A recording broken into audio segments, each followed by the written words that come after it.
तो हाँ जी सर जी, आपका नाम मुकेश कुमार है और आपकी कुंडली बनी है मिथुन लग्न की। राशि आपकी वृश्चिक है। कुंडली की बात करूं, कुंडली में ग्रह अच्छे भी हैं, कुछ ग्रह आपके मुझे खराब भी लगे हैं। जैसे कि आपका सबसे ज़्यादा जो ग्रह मुझे खराब लगा, दो ग्रह आपके मुझे खराब लगे हैं। एक तो मंगल खराब है जो कि नीच का बैठा है दूसरे घर में, और ये चंद्रमा छठे घर में नीच का बैठा है। ये आपके बहुत ही बड़े लेवल पे खराब है, बाकी ग्रह काफ़ी अच्छे भी हैं। एक आपका दोष भी बना है यहाँ पे, सूर्य केतु बैठे हैं, ग्रहण दोष है कुछ मात्रा में, पित्तर दोष कहते हैं। ये योग बना है, बुध शुक्र बैठे हैं, लक्ष्मी नारायण राजयोग बना है।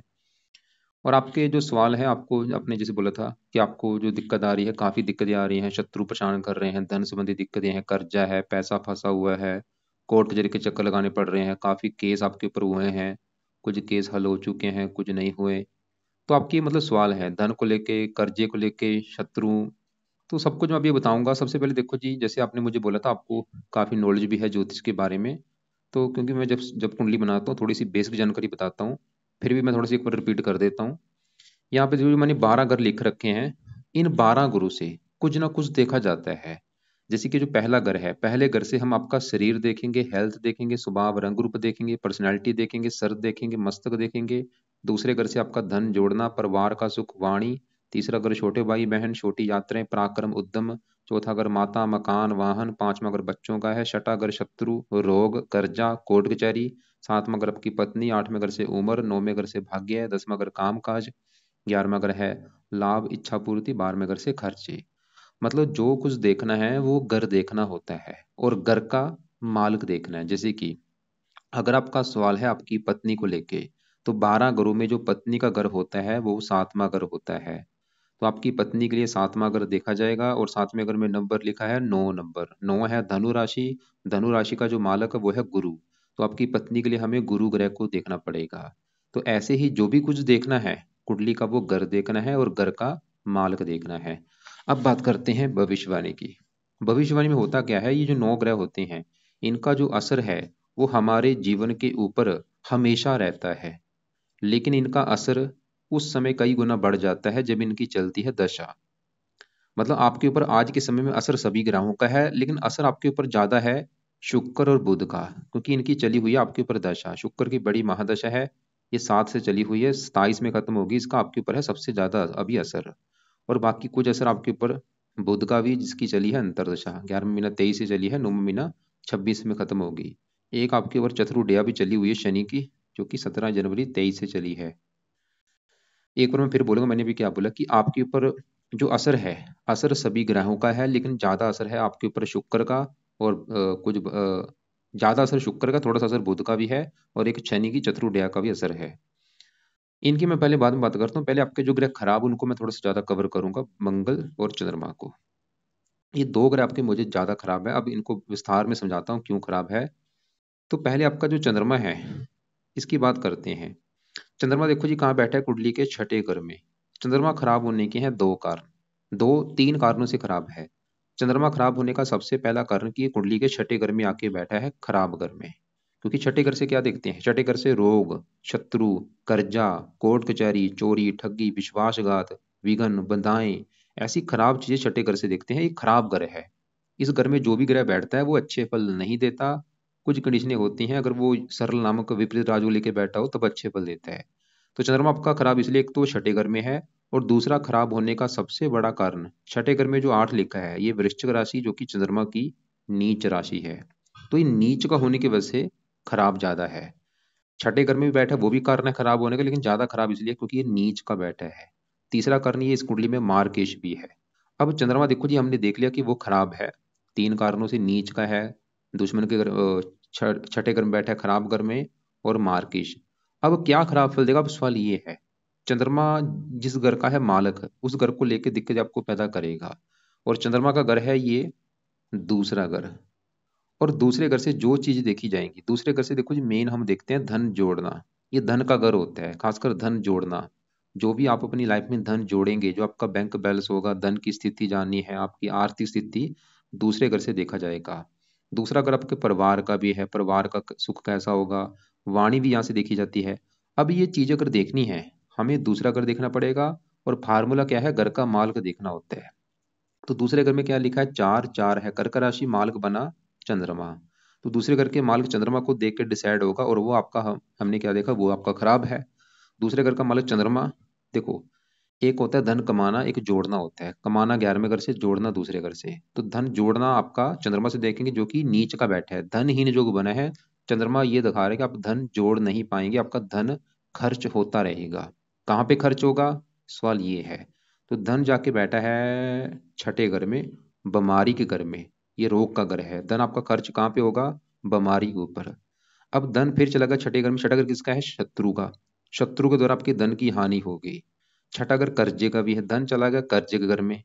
चंद्रमा ये दिखा रहेगा आपको भाई बहुत ज्यादा कर्जदार बनाएगा, आपके सर के ऊपर कर्जा होगा। मतलब आपका जो धन खर्च होगा, बीमारी के ऊपर धन खर्च होगा, दुश्मन के द्वारा आपके धन की हानि होगी। जैसे आपने बोले बोला धन दिया है, धन दे नहीं रहे, वो भी एक कारण है। कर्जा आपको बना कर्जदार बना देगा। छठा घर है कोर्ट कचहरी का। कोर्ट कचहरी के द्वारा भी आपका धन बहुत ज्यादा खर्च होगा, क्योंकि यहाँ पे नीच का बैठा है। अगर उच्च का बैठा होता तो कोर्ट कचहरी से आपको धन मिलता, लेकिन यहाँ पे उल्टा आपका धन खर्च होगा कोर्ट कचहरी के द्वारा। इसके अलावा झगड़े के द्वारा भी खर्चा होगा। और चंद्रमा है देखो जी माता का कारक, माता संबंधी भी दिक्कतें पैदा करेगा। माता का बीमार होना या माता से मनमुटाव होना। चंद्रमा है मन का कारक, आपको मानसिक चिंता बहुत ज्यादा देगा, डिप्रेशन का शिकार बनाएगा। ये ननिहाल का भी घर होता है, ननिहाल को लेकर दिक्कतें आएंगी।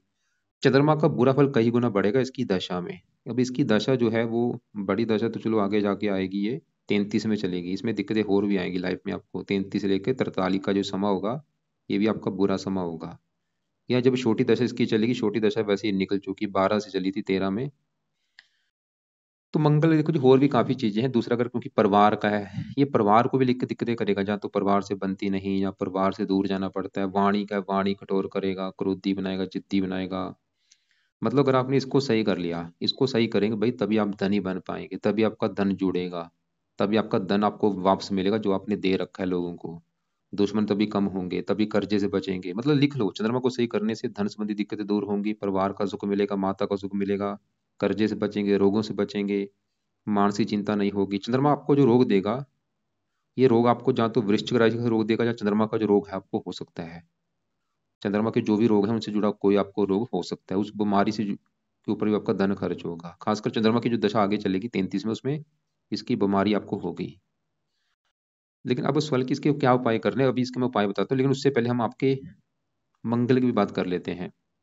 तो हमने अभी क्या देखा कि दूसरे घर का जो मार्ग चंद्रमा है वो आपका है खराब। अब दूसरे घर में जो मंगल बैठा है उसको भी देखना पड़ेगा आपके धन जोड़ने के लिए, क्योंकि धन के घर में मंगल भी आके बैठा है।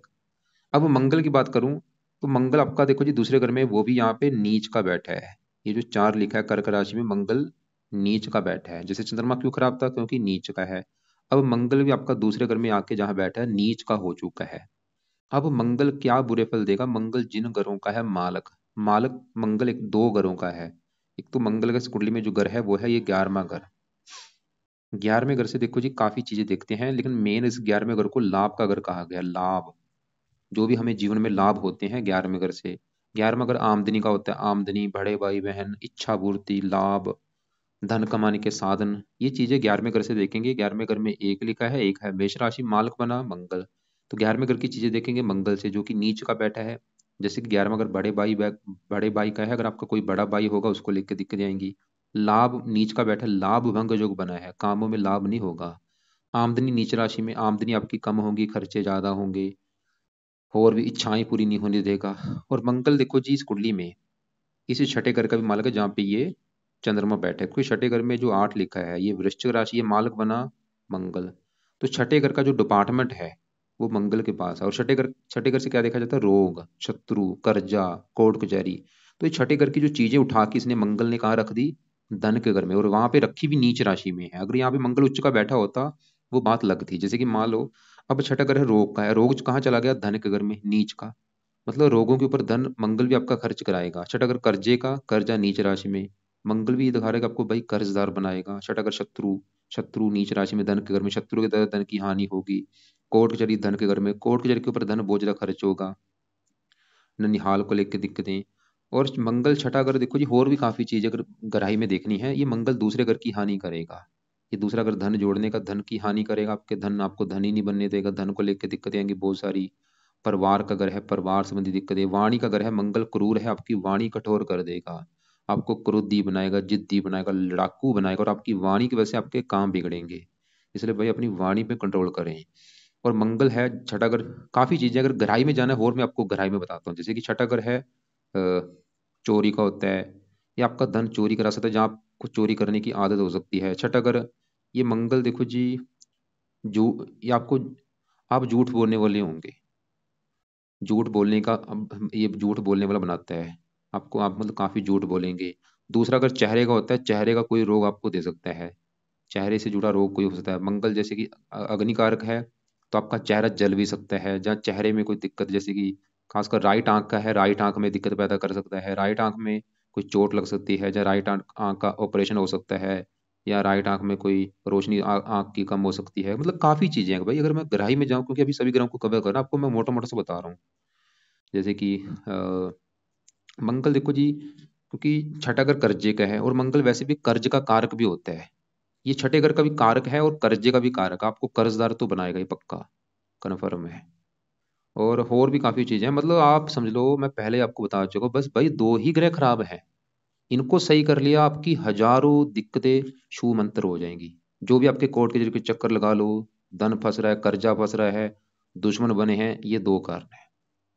लेकिन यहाँ पे चलो माना कि मंगल चंद्रमा घर में है, चंद्रमा इस स्थान परिवर्तन हो, यहाँ पे देखो जी, सभी ये नहीं कि ये फार्मूले सभी जगह लागू होंगे कि भाई योग बन गया लागू है, ऐसा नहीं होता भाई। देखना पड़ता है कि बैठे कहाँ पे है। अगर यहाँ पे उच्च के बैठे होते हैं, मित्र राशि में कई चीजें होती हैं, लेकिन दोनों बैठे ही नीच के हैं, तो कैसे यहाँ पे ये योग लागू होगा। वैसे भी देखो, अगर आपको लग रहा है कि आप तो भाई अमीर है, मान लो अगर ये नीच में एक दूसरा स्थान परिवर्तन जो हुआ है, लागू हो रहा है, तो इससे क्या होगा, आपको मतलब अमीर बना देंगे, करोड़ोंपति बना देंगे।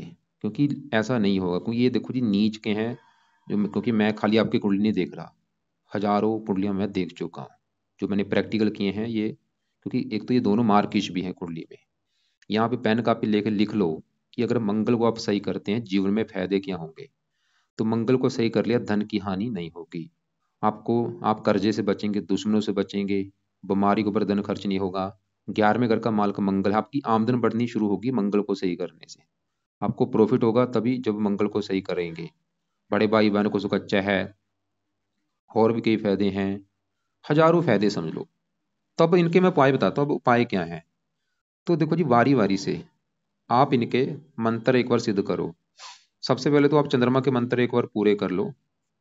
जैसे कि अभी जो आएगा, आज है शनिवार, कल संडे है, परसों मंगलवार, सोमवार है, परसों से चंद्रमा के मंत्र स्टार्ट करके इसके जो मंत्र हैं 11,000 है, 11,000 मंत्र एक बार पूरे कर लो। चाहे इसको 4 गुना आप ज़्यादा 44,000 भी कर सकते हैं।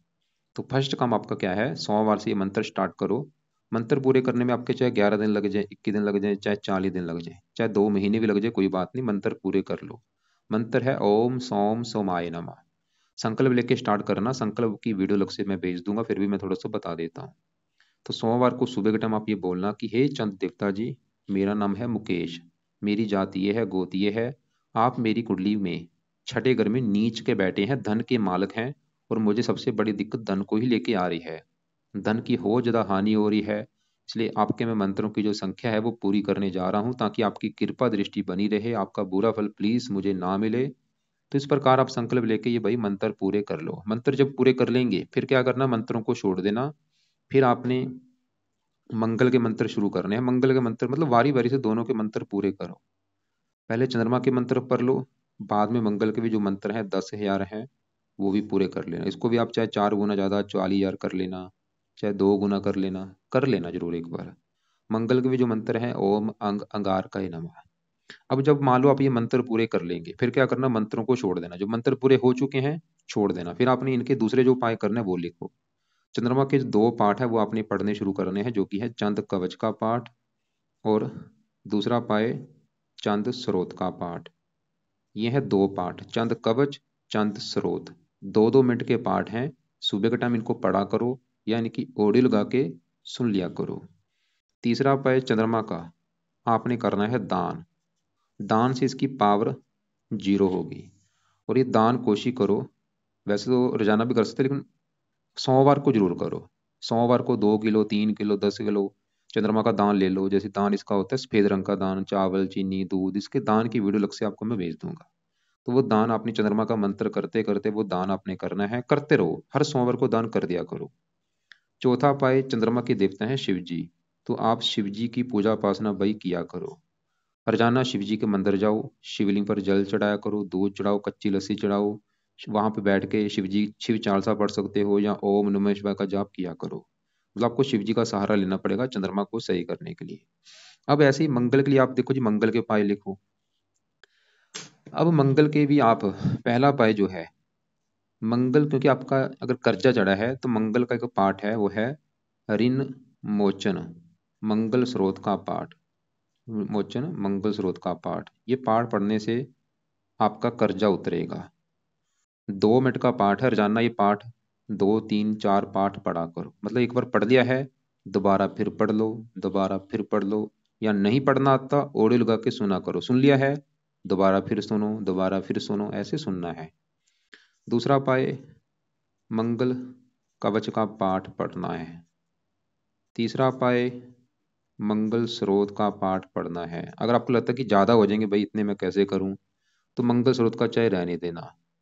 एक चौथा उपाय वो है जरूर करना, वो है हनुमान जी की पूजा उपासना करो, क्योंकि मंगल के जो देवता हैं हनुमान जी हैं, और आपने इसका भी दान करना है मंगल का, हर मंगलवार को।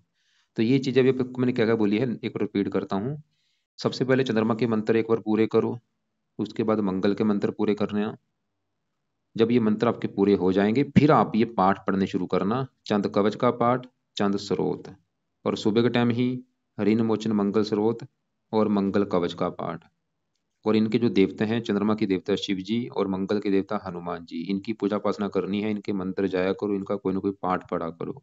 और दोनों का दान करना है, मंगल का दान मंगलवार को, चंद्रमा का दान मंगल का दान मंगलवार, चंद्रमा का दान सोमवार को। और बाकी ऋण मोचन मंगल स्रोत का पाठ भी पढ़ना कर्जा उतारने के लिए। और अब तो होगी इनके उपाय, अब बाकी आपके मैं दूसरे ग्रहों को भी कवर करता हूँ। जैसे कि देखो जी, आपके यहाँ पे बात करते हैं हम, आपके पहले राहु की बात कर लेते हैं। ये है चौथा घर। चौथा घर जो होता है, ये घर है आपकी माता का घर, कि आपकी माता कैसी होगी, मकान कैसा होगा, वाहन भूमि जमीन जायदाद नौकर चाकर, ये चीजें चौथे घर से देखते हैं। और फार्मूला होता है घर का मालिक देखना होता है। तो चौथे घर में 6 लिखा है जो कि कन्या राशि है, मालिक बना बुध। तो चौथे घर के मालिक बुध को देख कर डिसाइड होगा इन चीजों के बारे में। और बुध के अलावा चौथे घर में राहु बैठा है, राहु को भी देखा जाएगा। तो कम से कम 2 ग्रह देखने पड़ेंगे चौथे घर की चीजों को देखने के लिए। अब जो राहु है वो चौथे घर में यहाँ पे कन्या राशि में बैठा है, जो कि राहु की खुद की राशि होती है, ये स्वय राशि है। 5वीं दृष्टि पड़ेगी 8वें घर के ऊपर, यहाँ पे मित्र राशि है। 9वीं पड़ेगी 12वें घर के ऊपर, यहाँ पे उच्च राशि है। 7वीं पड़ेगी 10वें घर के ऊपर, यहाँ पे शत्रु राशि है। तो हमने क्या देखा, राहु वैसे तो आपका अच्छा लग रहा है। क्यों अच्छा लग रहा है? क्योंकि वो स्वय राशि में बैठा है, उच्च राशि को देख रहा है, मित्र राशि को देख रहा है। लेकिन देखो जी, फिर भी राहु क्या है, एक है क्रूर ग्रह, इसका जो स्वभाव है वो क्रूर है। क्रूर होने की वजह से ये फिर भी थोड़ा सा चौथे घर को खराब कर सकता है। जैसे कि चौथा घर किसका है, माता का। तो आपको फिर भी थोड़ी सी माता संबंधी दिक्कतें पैदा कर सकता है, जैसे कि माता का बीमार होना, या माता से आपकी लड़ाई झगड़े होना, या माता की लाइफ में कोई कष्ट आना। चौथा घर है मकान का, मकान संबंधी कोई दिक्कतें पैदा कर सकता है। चौथा घर वाहन का है, वाहन को लेकर दिक्कतें पैदा कर सकता है। चौथा घर है जन्मभूमि का, आपको जन्मभूमि से दूर जाना पड़ सकता है, आप अपनी जन्मभूमि पर टिकेंगे नहीं। ये राहु क्या करेगा, आपको जन्मभूमि पे टिकने नहीं देगा, जन्मभूमि से दूर लेके जाएगा। दूर मतलब चाहे वो कोई दूसरी कंट्री है, चाहे आपका अपना ही देश। जैसे अपने ये जन्म स्थान लिख रखा है पूर्णिया, लिख रखा है, पूर्णिया से दूर जाना पड़ेगा आपको इस राहु की वजह से। और बाकी अगर आपको लग रहा है कि नहीं भाई ऐसी कोई दिक्कत नहीं है, आपके पास अच्छा घर है, अच्छी गाड़ी है, भूमि जमीन जायदाद नौकर चाकर का सुख है, तो राहु आपको अच्छे फल देगा। वैसे फिर भी जो अभी मैंने बुरे फल बोले हैं चौथे घर के रिगार्डिंग, वो ज्यादा बुरे फल आपको नहीं मिलेंगे, क्योंकि फिर भी राहु खुद की स्वय राशि में बैठा है। लेकिन फिर भी जब इसकी अभी सवाल की इसके कोई उपाय करने हैं या नहीं, तो इसके अभी उपाय मत करो। लेकिन जब कभी इसकी छोटी दशा चलेगी या बड़ी दशा, उस समय इसके पाठ पूजा जरूर करना, ताकि उस समय क्योंकि ज्यादा एक्टिवेट होगा। तो राहु फिर भी चलो आपका अच्छा है, लेकिन फिर भी जो मैंने बुरा फल बोला है, वो कभी, क्योंकि इसको समझना काफी मुश्किल है, क्योंकि वैसे भी थोड़ा सा चौथे घर में बुरे फल दे देता है। अब देखो जी, आपके 10वें घर में ये जो सूर्य केतु बैठे हैं, इनकी बात करते हैं। पहले ये समझो 10वां घर है किसका। 10वां घर आपके है काम काज का घर, पिता का घर, सरकार, मान प्रतिष्ठा, ये जो 4 चीजें हैं हम 10वें घर से देखते हैं। और फार्मूला होता है घर का मालिक देखना है। तो 10वें घर में 12 लिखा है, 12 है मीन राशि, मालिक गुरु है। तो हमें 10वें घर के मालिक गुरु को भी देखना पड़ेगा और 10वें घर में सूर्य केतु को भी देखना पड़ेगा। वैसे इस घर के ऊपर राहु की भी दृष्टि है। तो पहले 10वें घर में मैं सूर्य की अगर बात करूं, सवाल है कि सूर्य है अच्छा है या बुरा है। देखो जी, सूर्य है तो आपका अच्छा था, लेकिन अच्छे फलों में कमी आ चुकी है साथ में केतु बैठने की वजह से। सूर्य अच्छा था, क्यों अच्छा था? क्योंकि सूर्य 10वें घर में जहाँ बैठा है, यहाँ पे एक मीन राशि में बैठा है, गुरु की राशि, जो कि इसकी मित्र राशि है। और सूर्य का जो अपना ग्रह है, ये तीसरा ग्रह है जहाँ पे 5 लिखा है। तीसरे घर से देखा जाता है पराक्रम, उद्यम, मेहनत, साहस, मतलब ये चीजें चली गई काम काज घर में। देखो जी, सूर्य के जो अच्छे फल अभी मैं बताऊंगा, लेकिन हो सकता है वो अच्छे फल आपको ना मिले, क्योंकि ये साथ में केतु के बैठे हैं। अच्छे फल क्या थे? सूर्य 10वें घर में जब भी होता है, 10वें घर में सूर्य को बल मिलता है, दिग्बली हो जाता है यहाँ पे। तो सूर्य सरकार का कारक, 10वां घर सरकार का है। सूर्य तो ये दिखा रहा है कि आपका सरकारी नौकरी का योग है। सूर्य 10वां घर पिता को सुख अच्छा दिखा रहा है, पिता से अच्छी बनेगी, सरकारी कामों के लिए अच्छा है, मान प्रतिष्ठा के लिए अच्छा है। ये 4 चीजें देता है 10वें घर में जब सूर्य होता है। सरकारी नौकरी, मान प्रतिष्ठा, पिता का सुख। और तीसरे घर का मालक आपको काफी मेहनती बनाएगा, साहसी बनाएगा। आप अपनी मेहनत के बल पर काम का सेट करेंगे, उन्नति करेंगे, परिवार का नाम रोशन करेंगे, सूर्य ये दिखा रहा है। लेकिन अभी मैंने क्या बोला, अच्छे फल जहाँ तो मिलेंगे नहीं, या मिलेंगे कम मात्रा में, क्योंकि साथ में केतु बैठे हैं। क्योंकि सूर्य केतु देखो जी, जब एक साथ बैठते हैं, खासकर 10वें घर में, जब भी सूर्य के साथ, नोट करो, जब भी सूर्य के साथ 10वें घर में केतु बैठा हो, राहु बैठा हो, शनि बैठा हो, तो दोष बनता है पित्तर दोष। पित्तर दोष भी बनता है, सूर्य ग्रहण दोष भी बनता है। तो केतु वो यहाँ पे दोष लेके बैठा है भाई। तो केतु ने क्या किया, सूर्य के अच्छे फलों को कम कर दिया। तो क्या कम कर देगा? अभी जैसे मैंने बोला था, सरकारी नौकरी का योग दिखा रहा है सूर्य, लेकिन केतु के साथ बैठने की वजह से सरकारी नौकरी के योग में कमी कर देगा। सूर्य तो ये दिखा रहा है कि पिता का सुख अच्छा, लेकिन केतु के साथ बैठने की वजह से पिता संबंधी दिक्कतें आएंगी। सूर्य तो ये दिखा रहा है कि सरकारी कामों के लिए अच्छा, लेकिन केतु के साथ बैठने की वजह से आपको उल्टा सरकार से नुकसान होगा। 10वां अगर मान प्रतिष्ठा है, सूर्य दिखा रहा है मान प्रतिष्ठा होगी, लेकिन केतु की वजह से मान हानि होगी। और ये पित्तर दोष जो होता है, ये लाइफ में स्ट्रगल कराता है, दिक्कतें, रुकावटें, चिंता, भाग दौड़। तो यहाँ पे ये दोष आपको सही करना पड़ेगा। कैसे दोष सही होगा? तो इसके लिए देखो जी, आपको क्योंकि सूर्य तो अच्छा था, यहाँ पे केतु की शांति करनी पड़ेगी। तो केतु के लिए आप रात के समय केतु कवच का पाठ जरूर पढ़ा करो, या इस पाठ को सुनना है, या इसको पढ़ लिया करो। पहला उपाय ये। दूसरा उपाय, केतु का दान, कुत्तों को रोटी डाला करो। तो ये 2 उपाय आपने भाई केतु के करने हैं। और इसके अलावा जो सूर्य है, उसके लिए क्या करो, सुबह के टाइम, क्योंकि जो दोष है आपका, देखो जी, इसका एक पाठ भी वैसे होता है, पितृ स्रोत का पाठ है, वो भी आप पढ़ सकते हैं अगर टाइम लगे। नहीं तो सूर्य के लिए पहला उपाय, सूर्य को जल देना है, संडे को सूर्य का दान करना है। और तीसरा उपाय, इसका जो पाठ है सूर्य का, वो पढ़ लिया करो, जो कि है सूर्य आदित्य हरिद्या स्रोत का पाठ।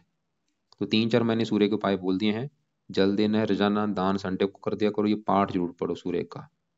और बाकी जो मैंने बोला पितृ स्रोत का पाठ है, वो अभी आप चाहे क्योंकि पाए ज्यादा हो जाएंगे, आपको कोई दिक्कत ना, इसलिए वो पाठ अभी रहने दो। और ये जो पाठ मैंने बोला सूर्य वाला, सूर्य आदित्य हृदय स्रोत का पाठ, ये भी अभी आप पेंडिंग में कर लो, रुक जाओ, अभी इसको पढ़ना शुरू कर देना 2-3 महीने 4 महीने के बाद शुरू कर देना, अभी रहने दो। क्योंकि अभी आप ये जो मैंने मंत्र बोले हैं, ये अभी करो, पहले इसको छोड़ दो। लेकिन सूर्य को जल देना वो तो शुरू कर दो कल से, दान इसका कर दिया करो संडे को।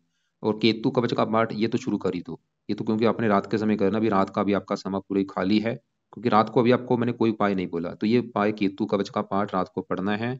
और इसका जो दान है कुत्तों को रोटी, वो भी शुरू कर दो। उसका एक और कारण है, क्योंकि आपका जो बुध, शुक्र और गुरु, ये जो 3 ग्रह हैं आपके, ये बैठे हैं केतु के नक्षत्र में। एक घर होता है, घर तो आपने देख लिया कि मंगल ग्रह में बैठे, नक्षत्र भी होता है कि किस नक्षत्र में बैठे हैं। तो बुध, शुक्र, गुरु तीनों आपके बैठे हैं भाई केतु के नक्षत्र में। और केतु कहाँ बैठा है? वो सूर्य के साथ बैठा है, ग्रहण दोष लेके बैठा है। ये भी नेगेटिव बात है, मतलब बुध शुक्र एक पापी ग्रह के नक्षत्र में बैठने की वजह से ये भी थोड़े से पीड़ित होंगे। वैसे सूर्य यहाँ पे 10वें घर में जल राशि में बैठा है, अपनी क्रूरता खो देता है, लेकिन केतु के साथ बैठा है, ये जल राशि, मीन राशि। अब देखो जी, आपका 10वें घर का जो मालक गुरु है, वो तो मुझे काफी अच्छा लगा है, पहले घर में बैठा है, बुध की राशि है। बुध इसका देखो जी, ना तो मित्र है ना शत्रु संभाव रखता है, फिर भी बुध की राशि में अच्छे फल ही देता है। गुरु आपकी कुंडली के एक तो उस घर का मालक है, 7वें घर का, जो कि आपकी पत्नी का भी घर है। और भी काफी चीजें हैं। साथ में अगर पत्नी के 7वें घर में 9 लिखा, मालक गुरु, पत्नी के लिए गुरु को देखा जाएगा, गुरु 10वें घर का भी मालक है, बहुत ही अच्छा है। पहले घर में गुरु, पहला घर आपका शरीर है, सेहत, स्वभाव, रंग, गुरु पर्सनैलिटी, सरमस्त, गुरु आपकी मतलब हेल्थ अच्छी कर देगा, स्वभाव रंग रूप अच्छा, पर्सनैलिटी अच्छी, आपको धार्मिक बनाएगा, परोपकारी बनाएगा, दानी बनाएगा। सातवीं दृष्टि से अपने घर को देख रहा है, पत्नी का सुख अच्छा दिखा रहा है, पत्नी अच्छी मिलेगी। 10वें घर का मालक है, वैसे गुरु तो ये दिखा रहा है कि भाई काम काज का सुख अच्छा है, पिता सर को सुख अच्छा है, सरकार का सुख अच्छा है, मान प्रतिष्ठा अच्छी। गुरु की दशा काफी अच्छी जाएगी, 5वीं वहां पड़ेगी, 5वें घर के ऊपर, संतान के लिए अच्छा है, अपने घर को देख रहा है, ये आपका अच्छा है, इसकी दशा अच्छी जाएगी आपकी। वैसे ये भी थोड़ा सा केतु के नक्षत्र में है, इसकी जब भी कभी दशा चलेगी, चाहे छोटी दशा हो बड़ी हो। गुरु आपका 4 डिग्री का बल भी आप बढ़ा सकते हैं। बल बढ़ाने के लिए आप इसके दो उपाय हैं। आप पीले कपड़े ज़्यादा यूज़ कर सकते हैं। आप देखो जी, आप कपड़े कौन से कम यूज़ करने हैं? लाल कपड़े मंगल के कम यूज़ करो, वाइट कपड़े चंद्रमा के कम यूज़ करो। आप काले कपड़े पहन सकते हैं, गुरु के लिए पीले पहन सकते हैं, बुध का हरे पहन सकते हैं, शुक्र के चमकीले कपड़े पहन सकते हैं। अब 11वें घर में बुध शुक्र की मैं बात करूं, पहले बुध की बात करूं। बुध एक तो पहले घर का और चौथे घर का, इन दो घरों का है मालक। पहला घर आपका मैंने भी बोला था शरीर है, सेहत, स्वभाव, रंग रूप, पर्सनैलिटी, इसके लिए पहले घर में बैठे गुरु को भी देखा जाएगा, जो कि पहले घर का कर रहा है अच्छा, कि आपकी हेल्थ अच्छी होगी, पर्सनैलिटी अच्छी, सेहत अच्छी। गुरु के गुण है, गुरु किसका कारक है? धर्म का, धार्मिक बनाएगा, ज्ञान का कारक, आपको ज्ञानी बनाएगा, विद्वान बनाएगा। अब पहले घर का मालिक बुध जो कि 11वें घर में बैठा, घर अच्छा है 11वां। और गुरु यहाँ पे वैसे शुभ मंगल की राशि, लेकिन फिर भी यहाँ पे ये बुध अच्छे फल ही देगा, कारण क्योंकि घर अच्छा है और ये दोनों कुंडली में योग कारक भी है, मंगल बुध शुक्र। तो बुध तो शरीर आपका 11वें घर में बैठा, अपने घर से 11वें घर में है, और बुध इस चौथे घर का भी मालक है। चौथा घर मकान वाहन का, मकान वाहन चला गया लाभ के घर में। बुध ये दिखा रहा है कि आपको मकान वाहन का सुख मिलेगा जरूर लाइफ में, मकान वाहन से लाभ होगा, माता से लाभ होगा, क्योंकि चौथा घर माता है, माता लाभ। लेकिन माता का घर चंद्रमा आपका खराब है, तो बुध फिलहाल अच्छा है। और बुध के साथ जो शुक्र बैठा है, शुक्र भी आपका अच्छा है, क्योंकि दोनों ग्रह योग कारक है, जिसमें मैंने बोला एक तो योग कारक है, ऊपर से ये योग भी एक बना है, लक्ष्मी नारायण राजयोग। शुक्र है 5वें घर का मालिक, जहाँ पे 7 लिखा है, 7 तुला राशि मालिक शुक्र। 5वां घर किसका? संतान। संतान चलेगी लाभ के घर में, संतान होने के बाद भी आपको लाभ होगा, या संतान से आपको लाभ होगा। शुक्र अपने घर को देख भी रहा है, पढ़ा लिखा बनाएगा, बुद्धिमान, संतान का सुख अच्छा है। बुध शुक्र लेडीज ग्रह हैं, लड़कियां ज्यादा पैदा कर सकते हैं। वैसे गुरु की दृष्टि है, पुत्र का योग भी दिखा रहा है, लेकिन संतान के लिए पति पत्नी दोनों कुंडली देखनी होती है। मंगल इस घर को देख रहा है, गर्भपात का भी योग दिखा रहा है। शनि इस घर को देख रहा है, उच्च राशि है, संतान का सुख अच्छा है। वैसे इस घर के ऊपर काफी ग्रहों की दृष्टि है, शनि की दृष्टि है, मंगल की दृष्टि है, गुरु की दृष्टि है, बुध शुक्र की दृष्टि है। पांचों के गुण आपकी संतान में पाए जाएंगे। तो यहाँ पे देखो जी, सवाल है कि बुध शुक्र कैसे हैं। तो बुध शुक्र देखो जी, है तो अच्छे, लेकिन इनके अच्छे फल में कमी आ जाएगी। उसके कारण समझो क्या क्या है। एक तो शुक्र आपका बैठा है 0 डिग्री का, वो बलहीन बैठा है, उसका अच्छा फल आपको नहीं मिलेगा, जब मिलेगा कम मात्रा में। और ऊपर से जो शुक्र बुध है वो भी 1 डिग्री का बैठा है, और ये दोनों बैठे हैं केतु के नक्षत्र में। मतलब आप क्या करो, आप इनके देखो जी सुबह के टाइम, रात के समय, क्योंकि अभी आपको मैंने बोला रात को, आपको जो मैंने पाए बोला सिर्फ अभी केतु का है। तो रात के समय आप बुध शुक्र के मंत्र जाप किया करो। शुक्र का मंत्र भी आपने करना है रोजाना रात को, शुक्रवार से स्टार्ट करना रात के समय। इसका जो मंत्र है, ओम शुम शुक्राय नमः। चाहे एक माला कर लो, दो कर लो, तीन कर लो, वो आपकी मर्जी है, रोजाना करो। कब तक? जब तक शुक्र की है दशा, ताकि इसका भाई बल बढ़े। बल कैसे बढ़ेगा? मंत्र जप से बढ़ेगा। दूसरा उपाय, आप इसका रत्न दान कर सकते हैं, जो कि आपने कर रखा है, अच्छी बात है। ऐसे ही बुध का भी मंत्र जप करो, ताकि इसका भी बल बढ़े। भाई बल ही नहीं है इसमें, क्या अच्छे बल देंगे? तो बुध का भी आपने मंत्र जप करना है रात के समय। तो बुध शुक्र के मंत्र जप करो। बुध का मंत्र है ओम बम बुद्धाय नमः, और शुक्र का मंत्र है ओम शुम शुक्राय नमः। माला ले लो, माला से करना है रात के समय। और बाकी देखो जी, बुध का भी आप रत्नदान कर सकते हैं, बिल्कुल कर सकते हैं, क्योंकि लग्नेश है, बल बढ़ेगा। रत्न क्या करता है? पावर को बढ़ाता है, प्लस करेगा। और जो शनि की डेया चल रही है, डेया अच्छी नहीं होती, जब भी डेया आती है लाइफ में दिक्कतें पैदा शुरू हो जाती हैं। तो डेया एक अलग चीज है। बाकी जो शनि की प्लेसमेंट, उसकी अगर मैं बात करूं, शनि बैठा है तीसरे घर में। तीसरा घर है छोटे भाई बहनों का, पराक्रम का, उद्यम का, साहस का। शनि तीसरे घर में यहाँ पे सूर्य की राशि में बैठा है, दुश्मन की राशि। तीसरा घर छोटे भाई का, अगर आपका कोई छोटा भाई होगा, उसको लेके आएंगे आपको बहुत सारी दिक्कतें। या छोटा भाई होता नहीं, जहाँ होता है उसकी आयु कम कर देता है शनि। शनि, सवाल की अच्छा है या बुरा है, तो शनि आपको रले मिले फल देगा, अच्छे फल भी देगा, बुरे फल भी देगा। शनि का जो अपना घर है, एक तो 8वां घर है, ऊपर से 9वां घर। 8वें घर से उम्र देखी जाएगी, 9वें घर से भाग्य है। शनि यहाँ से अपने घर को देखेगा, भाग्यशाली बनाएगा। 8वें घर से 8वें घर में उम्र लंबी कर देगा। तीसरी दृष्टि पड़ेगी 5वें घर के ऊपर, उच्च राशि, संतान के लिए अच्छा है, पढ़ा लिखा, बुद्धिमान। अब इन घरों का तो कर रहा है अच्छा, लेकिन अच्छे बल में आएगी कमी, क्यों? क्योंकि 0 डिग्री का बैठा, बल ही नहीं है उसमें। बल बढ़ेगा तभी उसके अच्छे बल बढ़ेंगे। तो बल क्योंकि है तो दुश्मन की राशि में। तो आप क्या करो, एक तो इसका भी देखो जी, क्योंकि उपाय फिर ज्यादा हो जाएंगे। और मतलब अगर आप शनि का एक दो उपाय करते हैं, फायदे क्या होंगे? शनि के देखो जी, एक दो उपाय करने से फायदा आपको ये होगा, एक तो आपकी जो डेया है, उसका बुरा फल आपको नहीं मिलेगा। दूसरा फायदा, शनि का बल बढ़ेगा, इसके जो अच्छे फल हैं वो बढ़ेंगे। तो इसका उपाय है क्या, सवाल ये है। एक उपाय कर लेना अगर आपका टाइम लगे, वो है शनि चालीसा का पाठ पढ़ लिया करो रात के समय। इसको भी आप चाहे